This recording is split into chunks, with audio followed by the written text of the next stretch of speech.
हस्तिनापुर उत्तर प्रदेश में मेरठ से लगभग 40 किलोमीटर दूर पर प्राचीन नदी बूढ़ी गंगा के किनारे पर स्थित है। इस नदी की एक धारा यहाँ के प्राचीन टीलों से होकर बहती है। इस नगर को महाराज हस्तीन के द्वारा बसाया गया था, इसलिए उनके नाम पर ही यहाँ का नाम हस्तिनापुर पड़ा। महाराजा हस्तीन के बाद आजमेढ़ राजा बने, उसके बाद दक्ष राजा बने। राजा दक्ष के बाद संवरण और फिर कुरु ने हस्तिनापुर पर राज किया। राजा कुरु के वंश में आगे चलकर राजा शांतनु हुए और शांतनु के पौत्र धृतराष्ट्र और पांडु हुए, जिनके पुत्रों को कौरव और पांडव कहा गया। महाभारत से जुड़ी अधिकतर घटनाएं हस्तिनापुर में ही घटित हुई थी, जो कौरवों और पांडवों की राजधानी थी।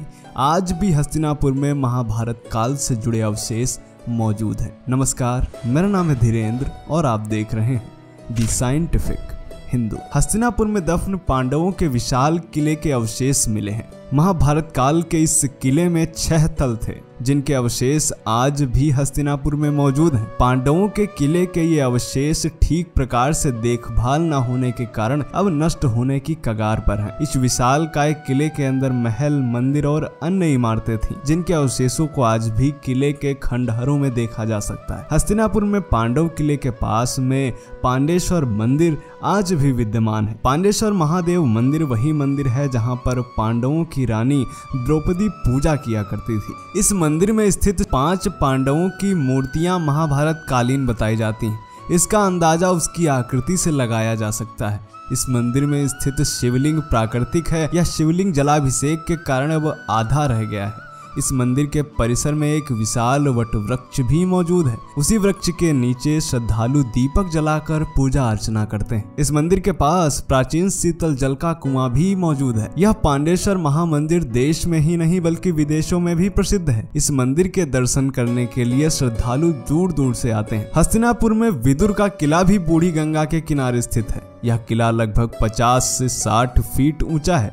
इस टीले को विदुर का निवास स्थान कहा जाता है। पांडु और धृतराष्ट्र के सौतेले भाई थे विदुर। वह अपनी बुद्धि और सुझाव के कारण प्रसिद्ध थे। इसके अलावा कौरवों के वह विद्वान मंत्री भी थे। अब इस टीले को आनंदगिरी चमत्कारिक आश्रम के नाम से भी जाना जाता है। यहाँ पीपल का विशाल वृक्ष भी है। हस्तिनापुर में कर्णेश्वर मंदिर भी विद्यमान है। कर्णेश्वर मंदिर का निर्माण लगभग 4000 ईसा पूर्व पांडेश्वर मंदिर के पास ही किया गया था। कर्ण ने इस मंदिर में स्वयं भगवान शिव की स्थापना की थी। कर्ण घाट मंदिर पर सूर्य पुत्र दानवीर कर्ण भगवान शिव की पूजा करने के पश्चात 1.25 मन सोना प्रतिदिन दान किया करते थे, ऐसा माना जाता है। यहाँ द्रौपदी घाट को बूढ़ी गंगा पुल के विपरीत दिशा में भी देखा जा सकता है। द्रौपदी घाट मंदिर को उसी स्थान पर बनाया गया है जहां रानी द्रौपदी पूजा करने के लिए आया करती थी। इसी मंदिर के पास भगवान श्री कृष्ण का भी मंदिर है। हस्तिनापुर में आपको प्रकृति का अद्भुत नजारा देखने को मिलेगा। यहाँ पर हस्तिनापुर अभयारण्य 1886 में स्थापित किया गया था, जो कि भारत की प्रमुख वन्य परियोजनाओं में से एक है। इसके अलावा हस्तिनापुर जैन धर्म का भी प्रमुख केंद्र है और यहाँ पर जैन धर्म से संबंधित भी कई मंदिर हैं। यह पांडवों और कौरवों की राजधानी थी और पुराणों में यह कहा गया है कि जब गंगा की बाढ़ आई तो इसके कारण यह राजधानी नष्ट हो गई। तब पांडव हस्तिनापुर को छोड़कर कौशाम्बी चले गए थे। प्राचीन हस्तिनापुर के अवशेष आज भी बिखरे पड़े हैं। वहां भूमि में दफन पांडवों का विशाल का एक किला है, जिसके बारे में हमने आपको बताया है, लेकिन देख रेख के अभाव में यह भी नष्ट होता जा रहा है। इस किले के अंदर ही महल, मंदिर और अन्य इमारतें हैं। तो मित्रों, आज हमने आपको बताया हस्तिनापुर के बारे में। वीडियो पसंद आया हो तो लाइक करें। ऐसे ही वीडियो और पाने के लिए सब्सक्राइब करें दी साइंटिफिक हिंदू को। जय हिंद, जय भारत, वंदे मातरम।